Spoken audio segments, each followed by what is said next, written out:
Okay, cases here. This Ultimate Spider-Man episode was frippin' amazing. Okay, there are two reasons why I like this. Well, there's actually a lot of reasons why I like this, but here's the top thing. Okay, so number one is we get to have a bit more of a leader and a bit more intelligent from Peter Parker, Spider-Man. Sorry. For the first time, and as we're familiar in the comics and most films, he is a very intelligent man. He was a scientist, wasn't he? Some sort of scientist.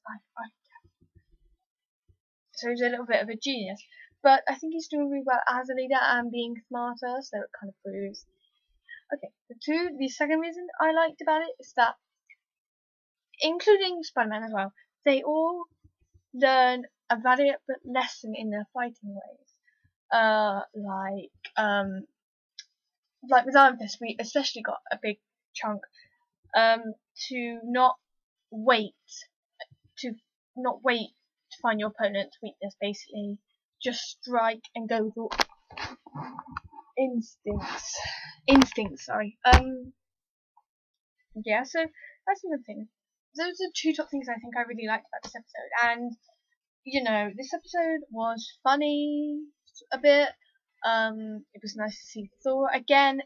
I think Thor had a really big part in this, unlike Iron Man, and the Hulk had quite a big bit as well. But I think Thor had the biggest bit. I think, like on my top 10 list, if I had to say who appeared more in this Ultimate Spider-Man episode, it would mostly be Thor, because it probably was. I can't actually wait for more episodes to improve like this, because this episode was good, really good. I love all the weapons. That sounds sad, but I love all the weapons, especially the arrow. Bow and arrows rock. Woo! Probably because there's a lot of bow and arrow fashion coming out. Bow and arrows are cool. Seriously. Have you seen Brave? Have you seen The Avengers? Probably have. And have you seen Young Justice? Because Artemis holds a bow and arrow. Well, she used to, but now we don't. Ugh, too many arrows. But yeah, bow and arrows. Woo! Yeah, that did sound quite sad actually. Talking about weapons, that's really sad. Yeah, I like them. They're cool. They're gold. I like gold weapons. Jokes. Okay, let's get over that. What else about this episode was good? Again, a lot of people don't like the group one. I'm just guessing. Maybe some of you don't. Maybe some of you do. I'm not 100% sure. I'm sure some of you do like the group thing, sort of, and the others don't, obviously. But I feel like Spider-Man is good in a group, but I still, I'm sure all of us prefer him to be a solo guy. But it is nice to have those people.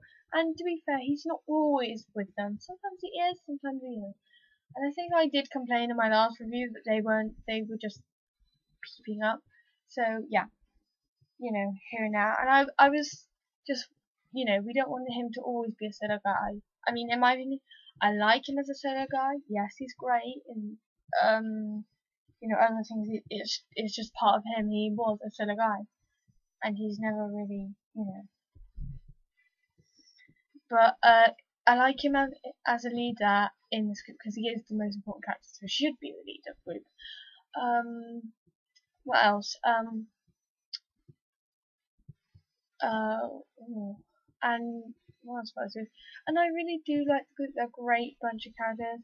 I know a bit about Luke Cage and whoever he's met. Well, he was obviously he's a teenager, but obviously in the comics he's an adult, sort of. And I don't know who his partner was.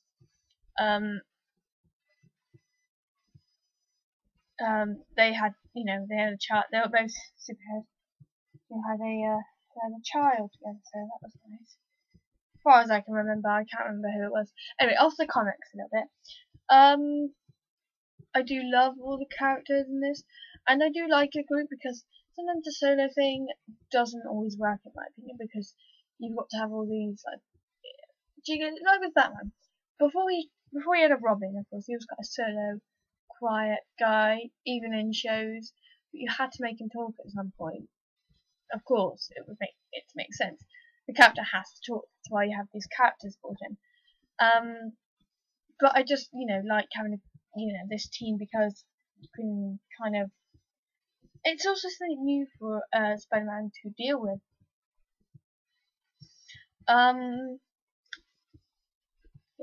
Today we actually didn't get any of his friends appearing in it, so that was a bit, But they have had a big screen on, I think, Mary Jane and Harry Olsen, Mary Jane Watson have both had, their spotlight episodes where they're, interacting with Spider-Man or, stuff like that. This episode didn't really have any connection with the previous episode, but you can't always get the episodes you want to connect. But there is still a plot to go in there in the last episode. But I can't even remember what the last episode was about. Yeah, overall I like this episode. No, I'm gonna say I like it. It's brilliant. I'm gonna say it's brilliant. Because Thor's in it, and Thor's my favourite character out of the Avengers, apart from Wasp and Miss Marvel. Speaking of the Avengers, I'm gonna go and watch the Avengers now, so I'm gonna shut myself up. Okay, so this episode's great. I just hope it continues on a streak like this. I'm gonna keep moaning about this. I hope they get as good as episode 1 and 2.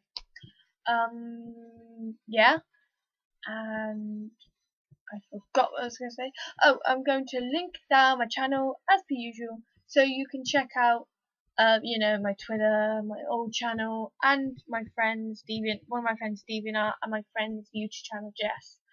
Down there. So if you click on my channel, the link for those will be on my channel, so I don't have to keep linking it down below. And I will link my last Ultimate Spider-Man review. I don't know if there were. I don't think there is a Once Upon a Time review today, because, like I said, the season has ended, so I don't know when the next season is gonna come. But until I get that news, I'm afraid, guys, no. So I'll see you Saturday, guys. See you later. Bye.